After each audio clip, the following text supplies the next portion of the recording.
Adresser mes sincères condoléances au peuple congolais qui actuellement est victime des catastrophes naturelles, notamment les pluies qui sont tombées partout ailleurs et ceux qui sont victimes aussi à la pandémie de coronavirus. Personnellement et au nom du mouvement debout congolais, à la famille du président de la République.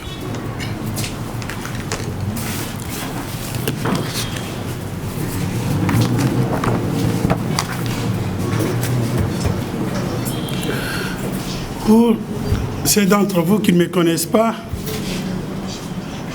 il y a toujours un rituel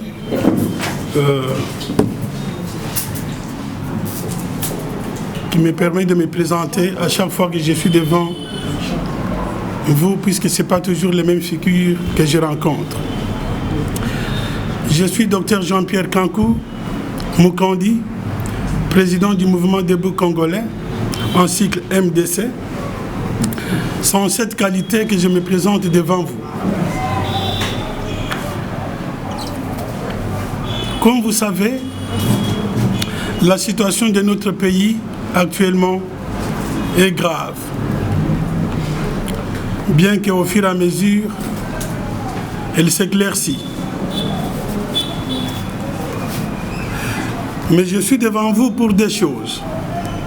La première chose, c'est pour tirer la sonnette d'alerte. La deuxième chose, c'est par rapport au point de presse que j'ai tenu avec certains de vos collègues la semaine passée, le 12 avril 2020. Les circonstances, les événements nous font voir que l'état de droit actuel n'a pas seulement des amis, que l'état de droit actuel ne fait pas toujours les heureux partout.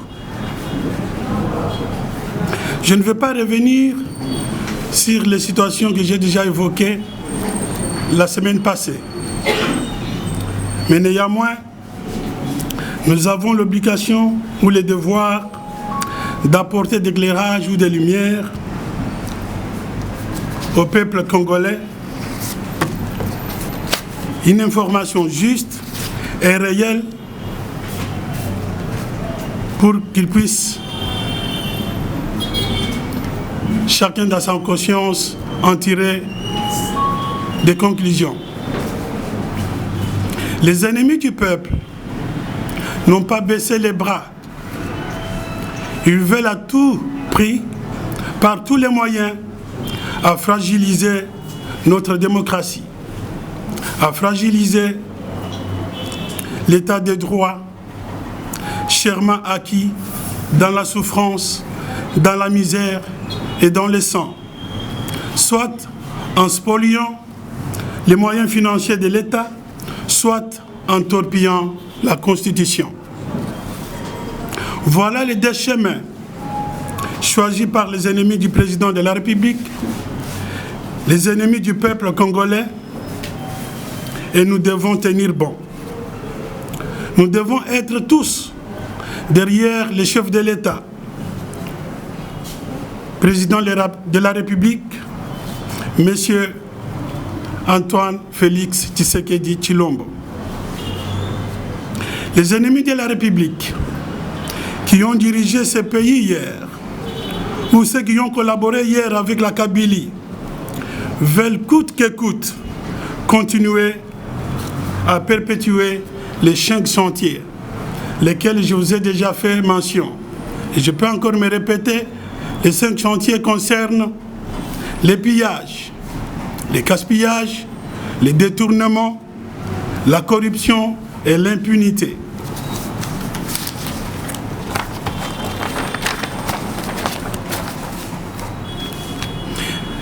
Ceci a pour but de décourager les gens bien, les gens de bonne volonté. Ces ennemis utilisent le détournement de fonds publics, la corruption, ils veulent l'impunité, ils interprètent faussement la loi pour fragiliser les actions du président de la République, les actions menées en faveur du peuple congolais.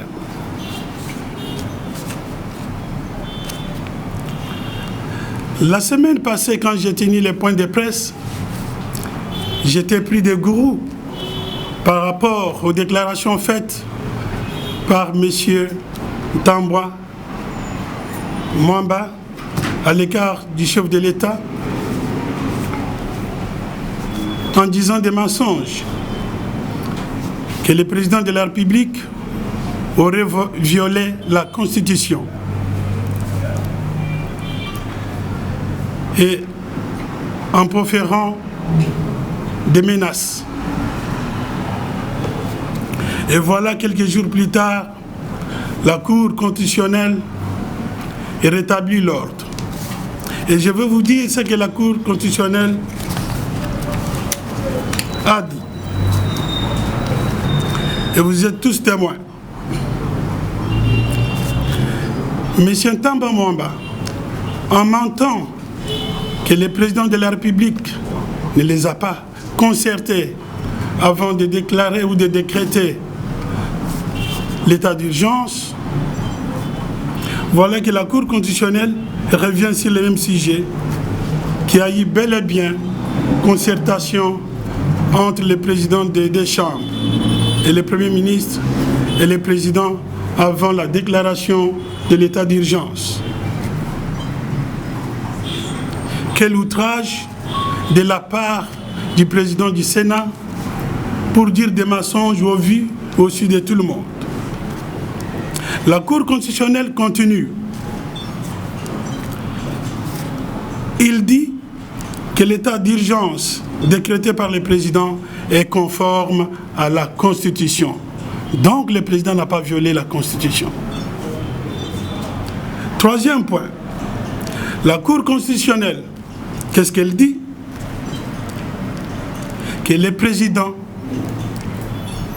n'a pas besoin de l'autorisation du Congrès pour déclarer l'état d'urgence. La Cour constitutionnelle continue encore que l'initiative de proclamer l'état d'urgence revient de plein pouvoir au président de la République. Chers compatriotes, vous vous rendez tous qu'on a affaire aux gens de mauvaise foi qui ont un autre calendrier derrière.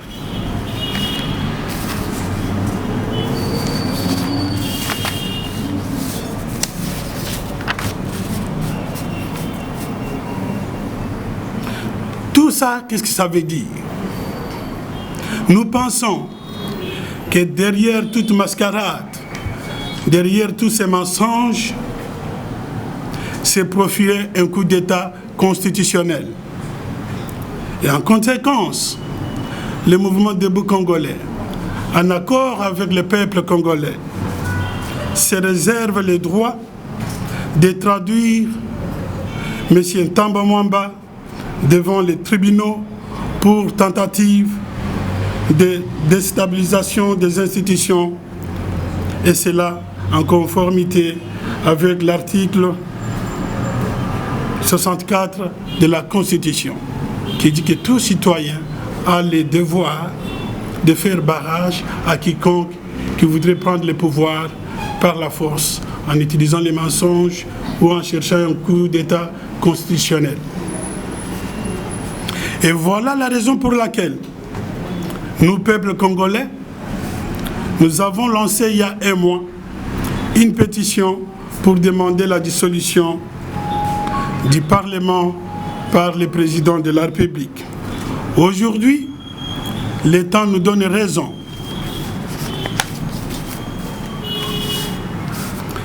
chers compatriotes,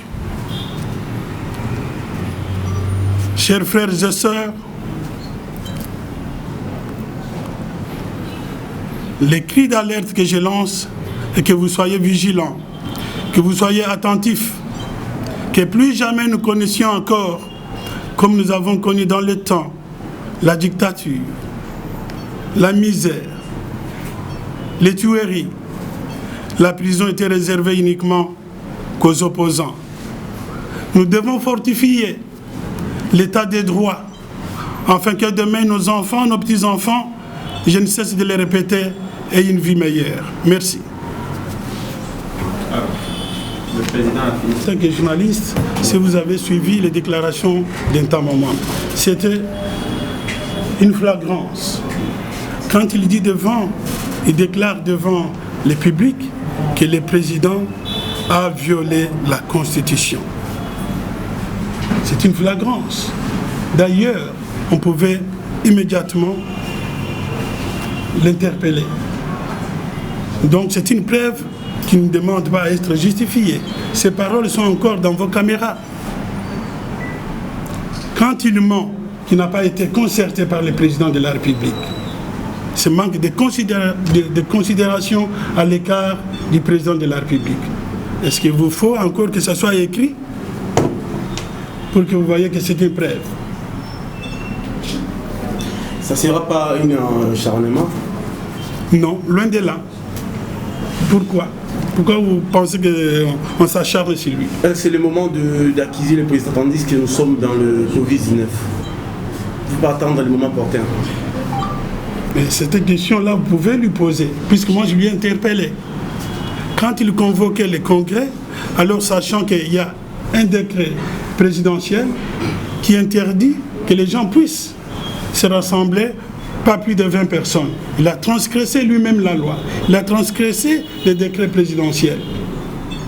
Donc, il ne s'est pas gêné pour dire que nous sommes devant une catastrophe sanitaire, raison gardée, voyons ce que nous pouvons faire pour sauver les vies humaines. Mais ce qui lui intéressait, lui, c'était de critiquer le président par les mensonges. Hélas, il est vite rattrapé par son mensonge via la Cour constitutionnelle. Alors, président Jean-Pierre. Oui, dire. Je ne vous comprends pas très bien votre question. C'est-à-dire, on ne peut pas dissoudre les parlements, puisque quelle est la raison qui empêcherait de dissoudre les parlements? Financiers ou autre chose? Puisque notre Constitution prévoit, en cas où il y a des dysfonctionnements entre institutions, c'est-à-dire entre Parlement et l'exécutif, eh bien le président a le devoir de dissoudre les parlements. C'est quelque chose qui est prévu dans la loi. D'ailleurs, je vous donne déjà un dysfonctionnement entre le Parlement et l'exécutif. Quand M. Ntamba Mwamba déclare qu'il va convoquer, au mépris des risques de vie des gens, qu'il va réunir, convoquer le Congrès, c'est-à-dire réunir les deux chambres, eh bien,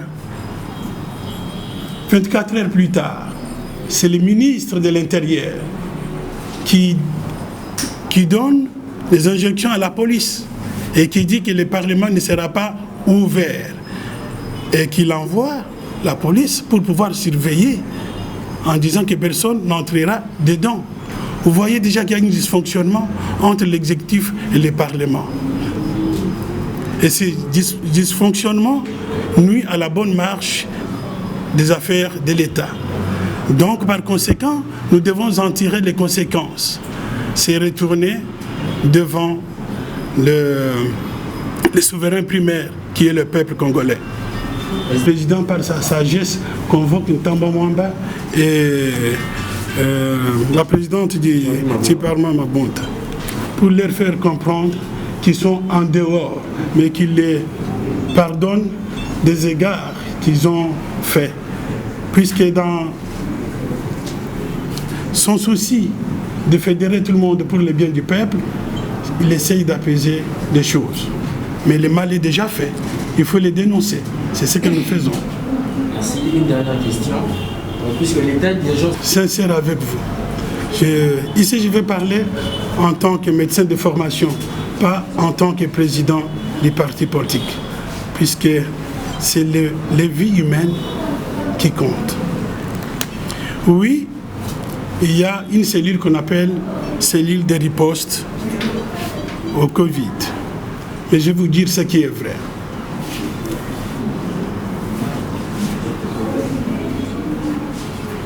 Cette cellule de riposte, ou la riposte envisagée par rapport à la pandémie, elle est inadaptée, incohérente et inefficace. Je parle en tant que médecin, chaque jour je reçois les gens et je soigne les gens qui sont atteints de cette maladie. La riposte est inadaptée, incohérente et inefficace. Mais c'est au ministère de la Santé de faire son rôle, d'évaluer et d'adapter ce qu'il faut faire pour que, au moins, certaines vies humaines soient épargnées.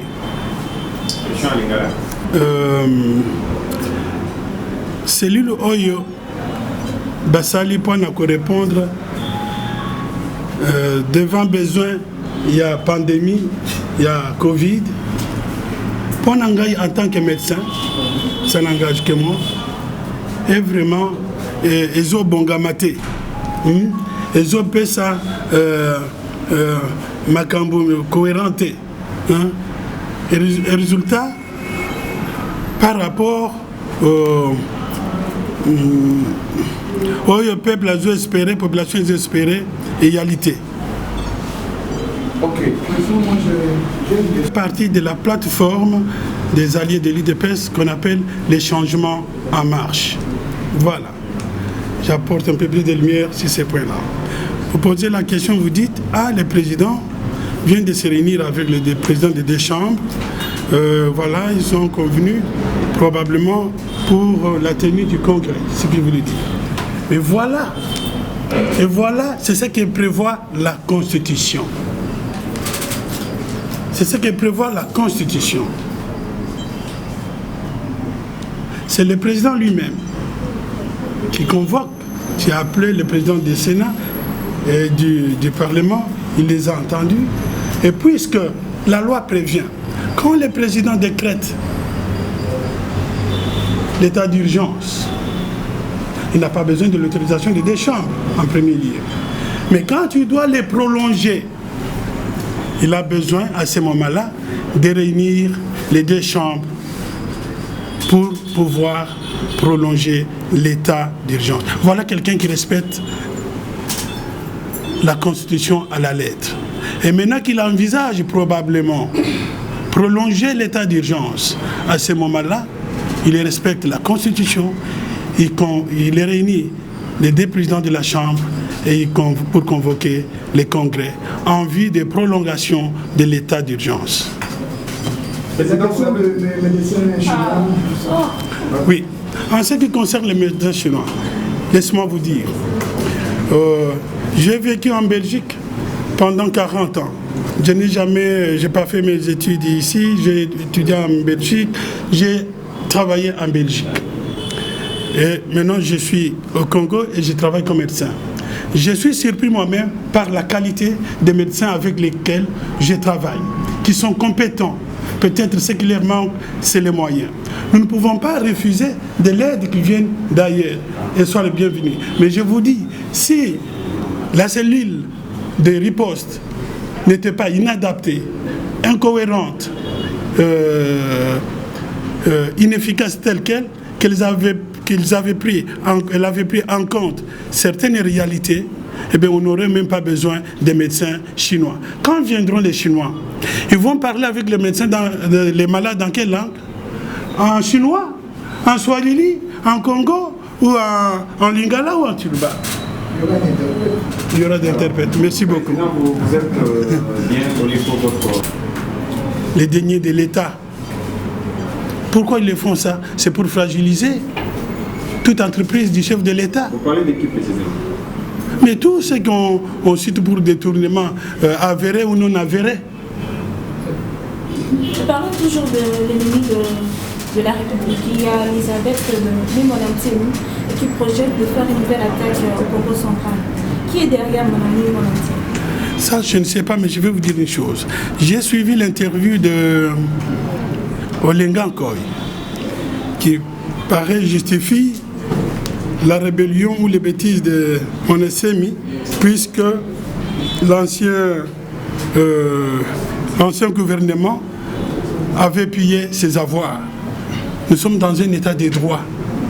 Quand vous avez à réclamer, vous réclamez. Moi qui vous parle ici, on a confisqué mes biens, j'ai fait 4 ans et demi de prison.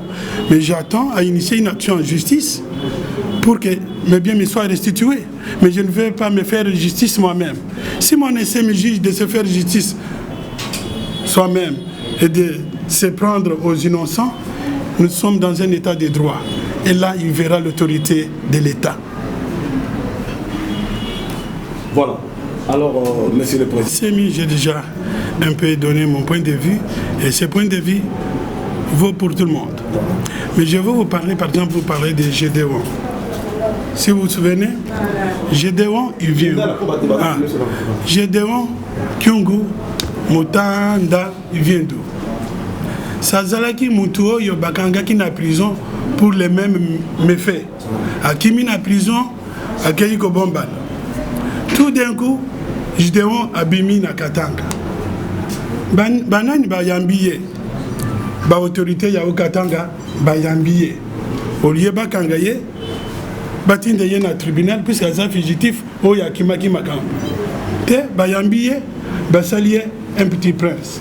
Mais ceux qui botali bien, Batoyo, puisque Gédéon Kyungu, Azana Krubnaye Yababandi Wana Babengi Mira.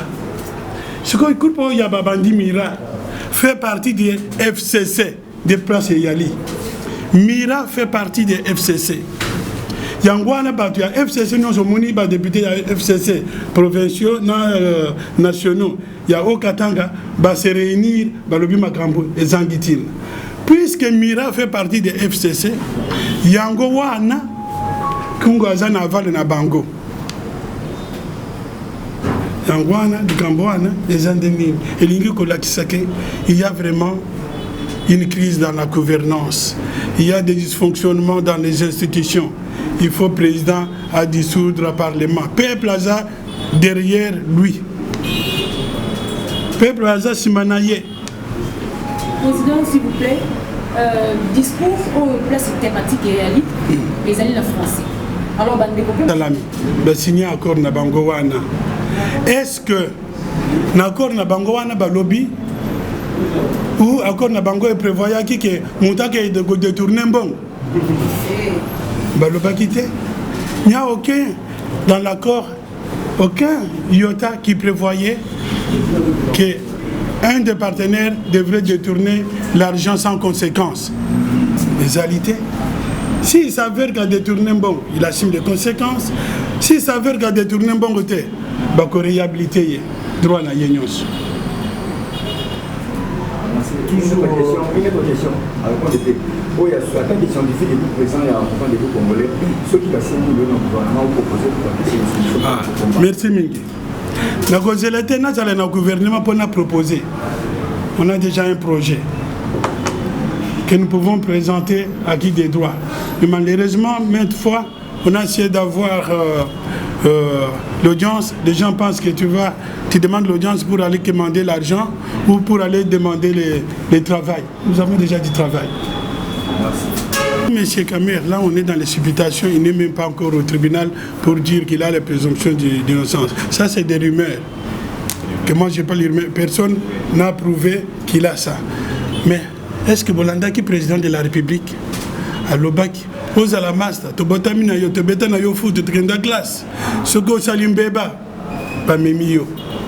Donc il y a des aux à la IDPS, aux à la T, aux à la président ya IDPS AI, ce que salim beba, état des droits landais.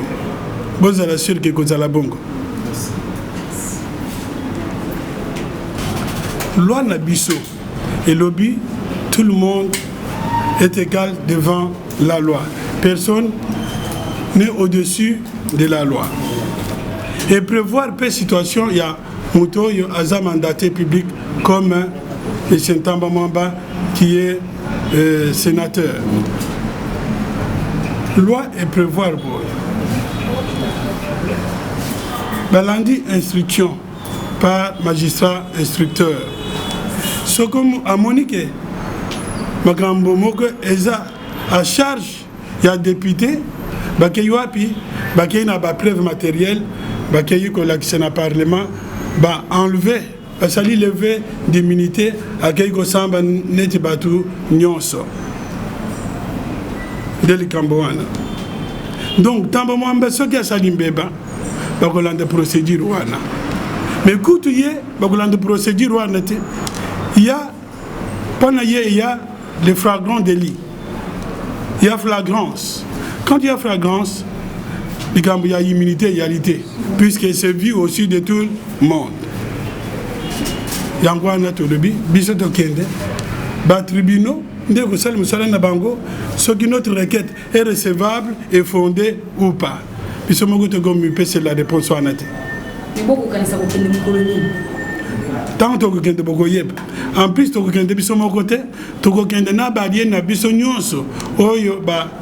les changements en marche. Président, ce qui démarche la vidéo ce qui est indimamité. Mais c'est comment ça? Mais on est déjà d'état de droit. Puis ce qui tant qu'on gagne de justice, il y a des gens qui peuvent sur raison, qui peuvent sur té. Ceux qui peuvent sur raison, te s'appelle. Ceux qui peuvent sur raison, te le dit. Ça va, ils ont d'état de droit. Donc, besoin d'autres qui n'ont erreur, te conduit. Donc, vous allez peut-être 5, maximum 12 personnes. Merci beaucoup.